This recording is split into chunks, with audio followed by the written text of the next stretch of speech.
ഉൽപ്പത്തി 32:26. എന്നെ വിടുക, ഉഷസ്സുദിക്കുന്നുവല്ലോ എന്നവൻ പറഞ്ഞതിന്, നീ എന്നെ അനുഗ്രഹിച്ചല്ലാതെ ഞാൻ നിന്നെ വിടുകയില്ല എന്നവൻ പറഞ്ഞു. രാത്രി മുഴുവൻ നീണ്ടുനിന്ന ഒരസാധാരണ മൽപ്പിടുത്തം. ആ മൽപ്പിടുത്തത്തിൽ യാക്കോബിനെ ജയിക്കുവാൻ ആ അജ്ഞാതന് സാധിച്ചില്ല.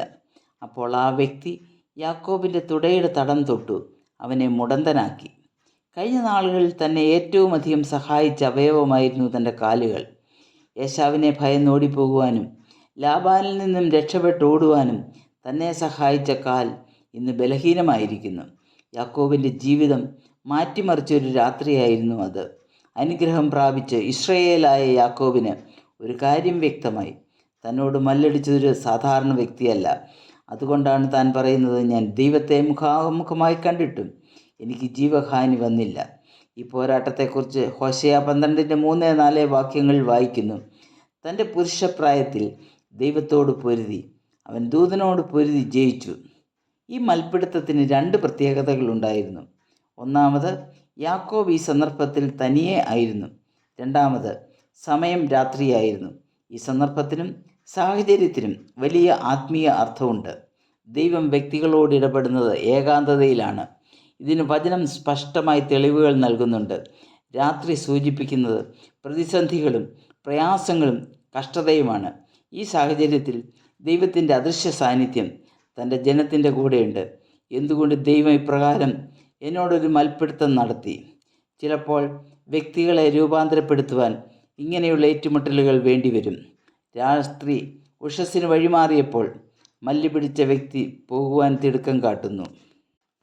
ദൈവം യാക്കോബിനോട് അന്ധകാരത്തിൽ മല്ലി പിടിക്കുന്നു, അല്ലെങ്കിൽ ജീവിതത്തിൻ്റെ പ്രതിസന്ധികളിലും പ്രതികൂലങ്ങളിലും അവനെ ഉടച്ചു വാർക്കുന്നു.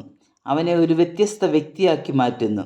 പ്രതിസന്ധികൾ ഉഷസ്സിൻ്റെ പ്രത്യാശയെങ്കിലേക്ക് ദൈവം രൂപാന്തരപ്പെടുത്തിയപ്പോൾ മല്ല് അവസാനിപ്പിക്കുന്നു.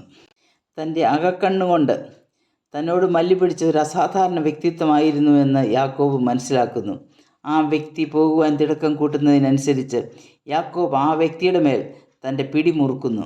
ആ പിടി വിടുവിക്കുവാൻ യാക്കോബ് വയ്ക്കുന്ന നിബന്ധനയാണ് തന്നെ അനുഗ്രഹിച്ചല്ലാതെ വിടുകയില്ല എന്ന്. ഇവിടെ യാക്കോബ് അനുഗ്രഹം പിടിച്ചു വാങ്ങുകയാണ്. യാക്കോബിന് ഭൗതിക അനുഗ്രഹം അല്ല വേണ്ടുന്നത്. താൻ ഭൗതികമായി എല്ലാ തരത്തിലും സമ്പന്നനായിരുന്നു. തൻ്റെ സഹോദരനായ ഏശാവിൽ നിന്നും അമ്മായിയപ്പനായ ലാബാനിൽ നിന്നും തനിക്ക് സംരക്ഷണം നൽകിയത് ദൈവമാണെന്ന് തനിക്കറിയാമായിരുന്നു. മുന്നോട്ടുള്ള പ്രയാണത്തിലും ദൈവിക അനുഗ്രഹം അത്യന്താപേക്ഷിതമാണ്. അനുഗ്രഹത്തിൻ്റെ വില നല്ലതുപോലെ മനസ്സിലാക്കിയ വ്യക്തിയായിരുന്നു യാക്കോബ്. യാക്കോബിൻ്റെ മുൻകാല ചരിത്രത്തിൽ പിതാവിൽ നിന്ന് അനുഗ്രഹവും ഏശാവിൽ നിന്ന് ജ്യേഷ്ഠാവകാശവും കൈവശപ്പെടുത്തുകയായിരുന്നു. അപ്രകാരം തന്നെ അവൻ ദൈവത്തിൽ നിന്നും അനുഗ്രഹം പിടിച്ചു വാങ്ങുകയായിരുന്നു. വചനം പരിശോധിച്ചാൽ ഇതുപോലെ അനുഗ്രഹം പിടിച്ചു വാങ്ങിയ പല വ്യക്തികളെയും കാണാം. ധനവാനായ എലീശയുടെ ഹൃദയത്തിൻ്റെ ദാഹം മുഴുവൻ ആത്മീയ അനുഗ്രഹത്തിന് വേണ്ടിയായിരുന്നു. ഏലിയാവിൻ്റെ ആത്മാവിൻ്റെ ഇരട്ടിപ്പങ്കിന് വേണ്ടി താൻ ആഗ്രഹിച്ചു. ആ ഇരട്ടിപ്പങ്ക് ആത്മാവിൻ്റെ ശുശ്രൂഷയിലൂടെ ലോകം തന്നെ തിരിച്ചറിയണം, താൻ ഏലിയാവിൻ്റെ പിൻഗാമിയാണെന്ന്. ദൈവം ആ ആഗ്രഹത്തെ മാനിച്ചു. തനിക്കത് ലഭിക്കുകയും ചെയ്തു. ഏലിയാവ് 8 അത്ഭുതങ്ങൾ ചെയ്തപ്പോൾ എലീശ 16 അത്ഭുതങ്ങൾ ചെയ്യുവാൻ ദൈവം കൃപ നൽകി. അതുപോലെ 1 ദിനവൃത്താന്തം 4:9 യബ്ബേസ് എന്ന വ്യക്തി പെട്ടെന്ന് കടന്നു വരുന്നു. 8 വരെയുള്ള വാക്യങ്ങളിൽ തലമുറകളെക്കുറിച്ച് പറഞ്ഞ ശേഷം 9-ാം വാക്യത്തിൽ സഹോദരന്മാരെക്കാൾ മാന്യനായ യബ്ബേസിനെ ദൈവാത്മാവ് പരിചയപ്പെടുത്തുന്നു. ഇവൻ മാന്യൻ മാത്രമല്ല, അനുഗ്രഹത്തിൻ്റെ വില അറിയുന്നവനുമായിരുന്നു. അവൻ ഇസ്രായേലിൻ്റെ ദൈവത്തോട് അനുഗ്രഹം ചോദിച്ചു വാങ്ങി. അവൻ അപേക്ഷിച്ചത് ദൈവം അവന് നൽകി. യാക്കോബിനെ അനുഗ്രഹിച്ച ദൈവം, എലീശയെ അനുഗ്രഹിച്ച ദൈവം, യബ്ബേസിനെ അനുഗ്രഹിച്ച ദൈവം നമ്മെയും അനുഗ്രഹിക്കുവാൻ ആഗ്രഹിക്കുന്നു.